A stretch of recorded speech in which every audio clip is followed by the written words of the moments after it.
So, you've stumbled across this amazing game called Dofus. Perhaps you even thought it was called Dofus at first. But you're out here, you're looking for a guide, you're trying to figure out, how do I play this beautiful looking game? Well, don't worry, you're in the right place. In this video, I'm going to cover everything you need to know to get started. I'm also going to link a video I've made in the past called How to Play Dofus in 2020.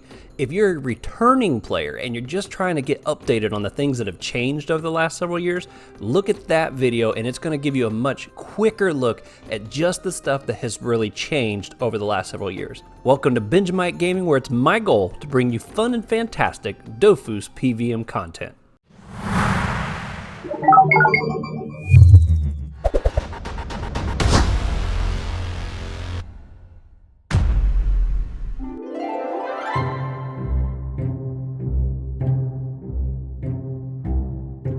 First thing you got to do is pick your server. If you are new to the game and you're just going to run one account, go to Elizale.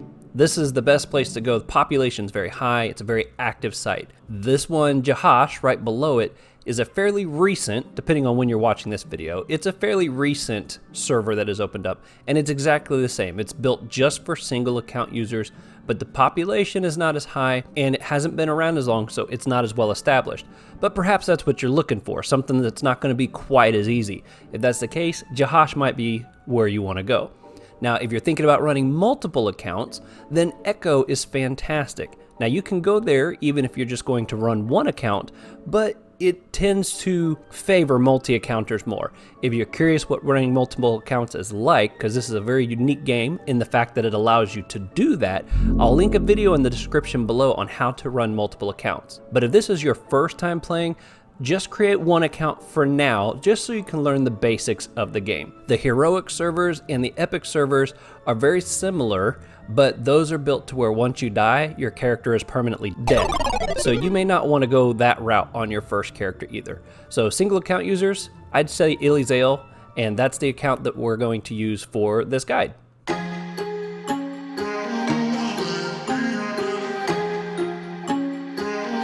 All right, once you've picked your server, then you got to pick one of these 18 beautiful, very unique classes. Every one of them plays very different. Now up here at the top, you're going to see a difficulty star rating. Now don't worry, there is no best class. So it's not like 3 stars are always going to be beating the 2 stars and the 1 star. It just means the complexity of the class is going to be higher the further the difficulty. So it doesn't necessarily mean it's going to be better or stronger. If you're curious what the different classes look like as you select through these, you can also switch between male and female with the little icons down here on the left. So if you're looking for a female character, you can switch it that way. You can also click on Find Out More, and it's going to give you a breakdown, a little more general of what these classes are like. Their damage dealing, healing, spells, if you wanted to go ahead and take a look at that. But if this is your first time going through here, don't spend too much time looking at this until you've maybe tinkered around with a character or two to kind of get a feel for how the game works, and then you'll better understand maybe what the spells are talking about. Okay, now I'm going to do a super fast, very general breakdown of each one of these classes just to give you maybe an idea of which one you might want to gravitate towards for your first choice. All right, the very first class you got here is called the IOP, or the YOP. And it's all about damage. The second class here is called the Craw, or the Archer class. These guys are all about high damage as well, but they do it from a distance. This class is a fantastic choice when you're first trying to learn how the game works. The Sacrier is the next one here, the Berserker. These guys are kind of like a tank, and the idea behind the Sacrier is the more damage they take, the higher their damage is going to be. The Iniripsa is the easiest, most straightforward healing class in the game. There are other classes that can heal as well, but this one is built with the majority of the idea being it is all about healing themselves and their team. The SRAM is the sneaky high damage dealer. They can turn invisible and also can place invisible traps on the ground and then push enemies into them, or they could walk on them. The Uganak is also a high damage, not quite as high as the IOP, but they carry more versatility. If you look at this, you're gonna see they got high damage, but they've also got a lot of different abilities they can also tinker in. Whereas the IOP, it's just all about damage. So the Uganak is another good choice if you're looking for a straightforward damage dealer, but you're looking for a little more versatility. The Osa is all about summons. They're the biggest summoning class in the game, and the idea is you're an army of one. The Inutrof is a good mid-level damage dealer. They have great range and they're fantastic support role. And what I mean by that is they have a large variety of buffs, debuffs, heals, summons. They can do all kinds of things, and they play the role of a support very well in a group. The Ekaflip is a class that can do just about anything as well, and with very nice damage. They have a lot of spells that are like give and take, or have a luck type element to them. The Foggernaut is a very versatile class with decent damage. They use turrets that they can cast for different styles of play. The trick here is the turrets work both for the enemies and for the allies, so a lot of strategy involved in them. The Feka is all about damage reduction. Their damage also typically gets stronger as they hit enemies, as they steal buffs for themselves. They also use something called glyphs, which are large areas they cast onto the ground, making them dangerous for the enemies if they start or stop their turns on them. The Hupper Mage is an elemental combo class. Very good damage, but with a learning curve. The idea behind these are you use your first attack to set up for your second attack to have a bonus effect to it. The Masquerader is a class that switches between close, mid, and long range abilities by changing their masks. These guys are very good at damage and have the ability to cast shields, which are kind of like extra health on people. The Panda is a very well-rounded class with the ability to pick up and throw enemies and allies to locations that they want. The Eliotrope is a class that uses portals to attack and move around the map in unpredictable ways. The Sedita is another summoning type class. These guys also have really good heals and debuffing abilities to help lock down enemies, and they do it very well from a distance. The Rogue is a slow burn, high damage class. This class uses bombs to build danger areas on the ground, which we call walls, and the damage grows the longer the bombs stay alive.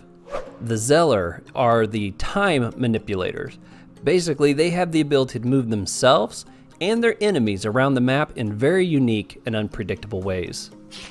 As I mentioned, the Craw is a fantastic class if you're first starting this game out. Their spells are very straightforward and you can keep your distance from the enemies pretty well. So for this guide, I'm going to build a Craw.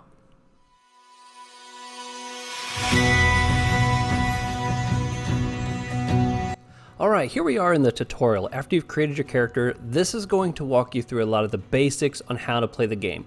What's an AP? What's an MP? How do I cast a spell? That sort of thing. I'm going to go through this tutorial with you so I can give you maybe a little extra information. Alright, to move around the map, you simply need to click where you're going to go. What we're going to do first is we're going to talk to the NPC right here. The question mark means that he's got a step in a quest. Once you click on him, that's where the text is going to come up, and I'm not going to bother with reading through any of this. I'm just going to explain what's happening as we go along. This is your menu bar. Now you're going to see, maybe it doesn't look exactly like this on your screen, but you can adjust these the way you want. You can grab the right side. See how there's that little yellow edge right there? That's the side that you can grab, and then you can resize these however it is that you want to go. So you can set the screen up in whatever works best for you. And as my mini map and things begin to pop up on here, you'll see how I've got this laid out, but it may not be the way that you want. You can also increase and decrease the size of things over here. So feel free to tinker around with this and adjust this however you want to. Now what he's trying to have us do is open up our inventory. Now I'm going to go into the inventory in greater detail a few steps down the road, but he's going to have us come in here and he's trying to show us where all these different tabs are. The ring, you got two slots over here on the ring. You can either drag and see how it will light up the place that it will go, or you can double click it and it's going to jump to the location that it'll go. So we're going to go out of that and he's going to tell us to move over to the next map. You see how it kind of highlights itself on this right hand side? There's nowhere to go on the left or the bottom right now, but that's how you move, is you can go over here and it's going to highlight showing that you can go to the right. All right, now here we are, we're going to have our very first fight. So we're going to click this little orb right here. See how it's got highlighted there with a little sword? That means that we can attack it. So we just click it and the fight starts. The red spaces are where you can choose to pick. So you get to choose any of these locations that you want to start. You're going to notice the timer is going down right here. This is how long you have before the match automatically starts. Now with a Craw, we have a lot of distance spells, so we don't necessarily have to get real close. But if you were a class that has very short-ranged abilities, you might want to start right here so that you're in the battle a lot quicker. So we're going to start right here, and we're going to click this ready button, meaning that we're good to go. That becomes real handy if you got lots of people in a group. You want to click that so that everybody's not sitting there waiting for that timer to go out. You'll see down here, you got a 3 in this little diamond. That's your MP or your move points. The 6 is your AP or your action points. Now what it's trying to show you to do first is to move. I have 3 move points, so I can move anywhere I want within that range of 3 points. You don't have to move all 3. If we move 1, you still have 2 left, so you don't have to use them all in one turn either. I can move 1 more closer if I want. Now we're looking at our spells down here. The very first one here would be your weapon slot. We don't have a weapon at the moment, so it's just a punch. You would click it and see how the cells highlight right there? That's where you can hit with that. If you hover over top of this real fast, it says that your range is 1, which is why there's only 1 space highlighting. Now, spells are another subject that I'm going to go into in a much greater detail after the tutorial, so I'm not going to get into it too much here. But what we're going to do is we're going to click magic arrow and see how our range got a lot further. Also, notice how the spots behind him are lighter, meaning that we can't cast right here. In fact, even the symbol has changed to the circle with the slash through it. We can use any of these spaces here, but we can't shoot behind it because we have no line of sight on that. If you hover over top of this, it says one of the requirements is you have to have line of sight. So meaning you have to be able to see the spot that you're trying to hit.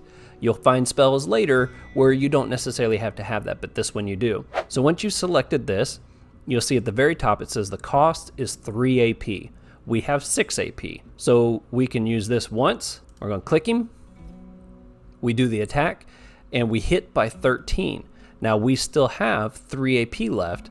We've got 2 spells we could use. So we're going to click this again, hit him again, and he's got 2 health left. So now we're going to hit the end our turn, and you want to make sure you hit this and not just let the time run out as well, because the time that is left over will carry over to your next turn.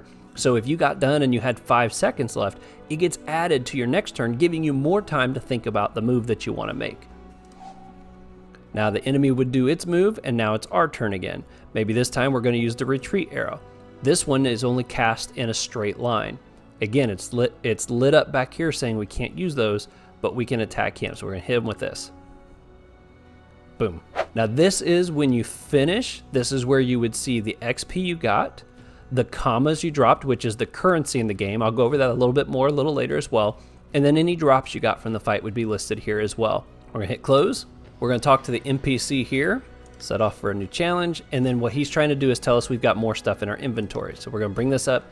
And these are all pieces of equipment we get just because we're going through the tutorial. So we're going to double click each one of these and they pop up on our characters.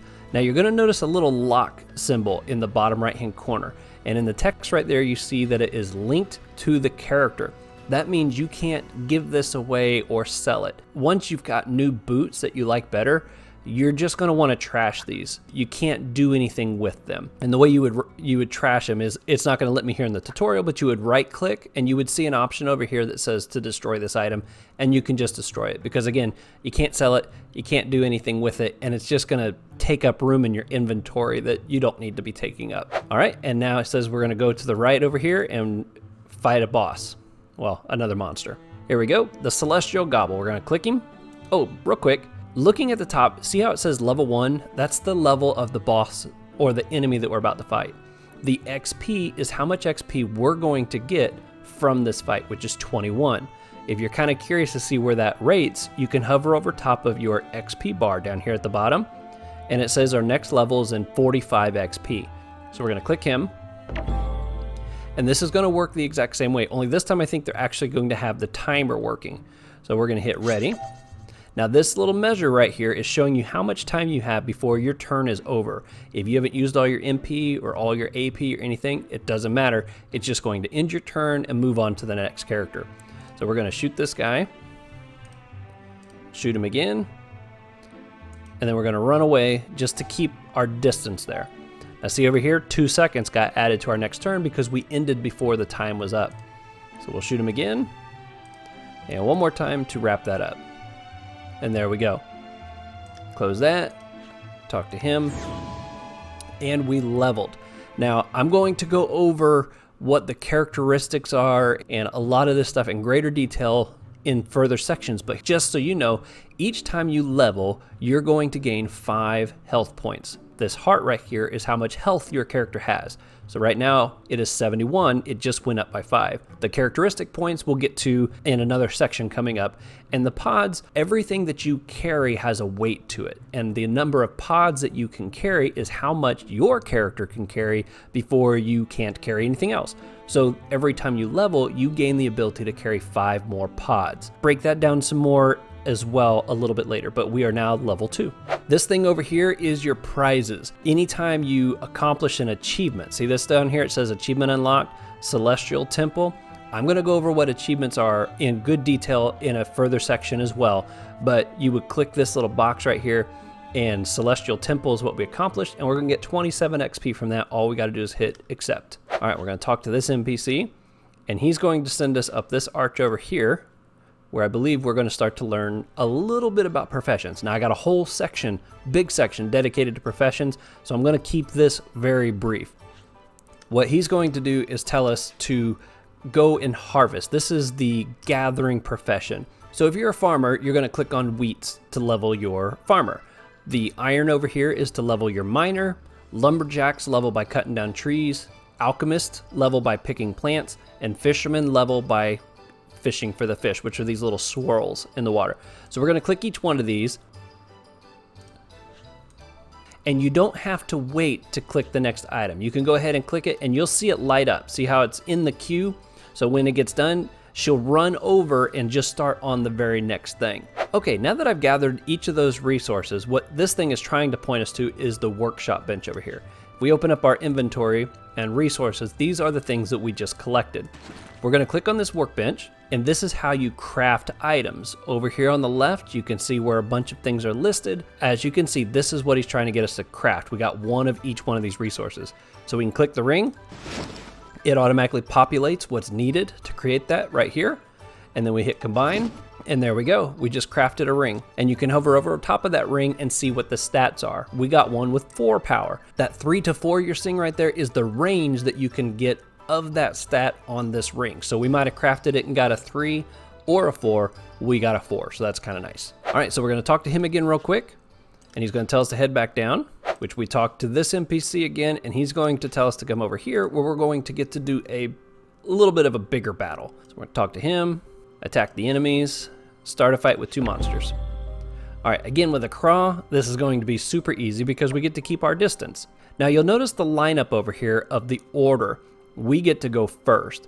This is determined based upon a stat called initiative. Now I'm not going to go into that a lot of detail here, but I wanted to show you real quick, if this person had higher initiative than me, let's say that my initiative is 10.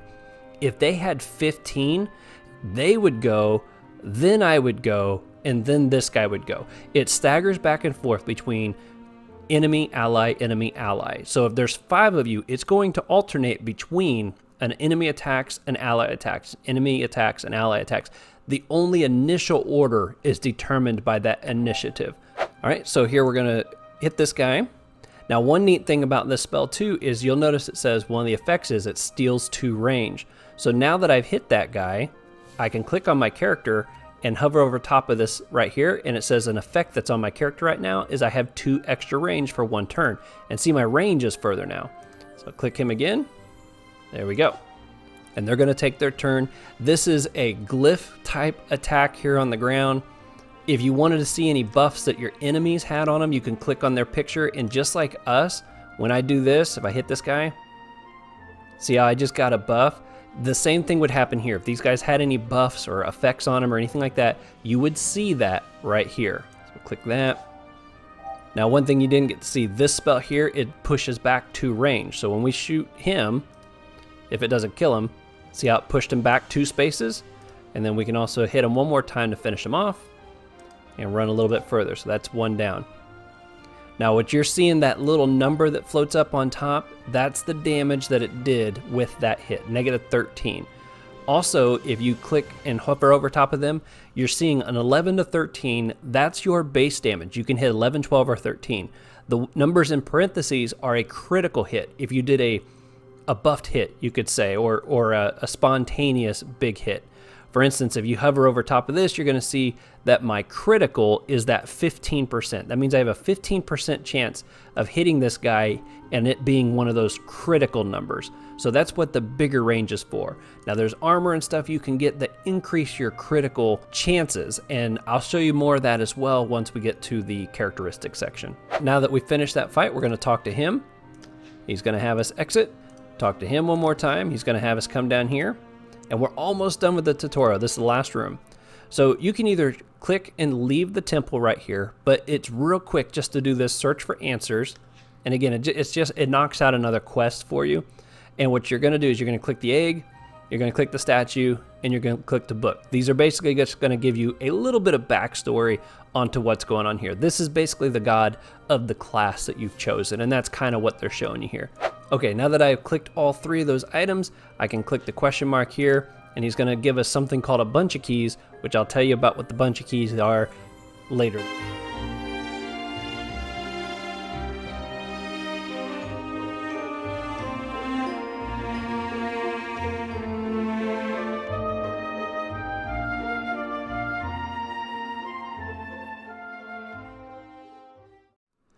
All right, well, that's it. There are so many more things I could tell you, more tips, more tricks. I wish I could tell you some more, but this video is already extremely long.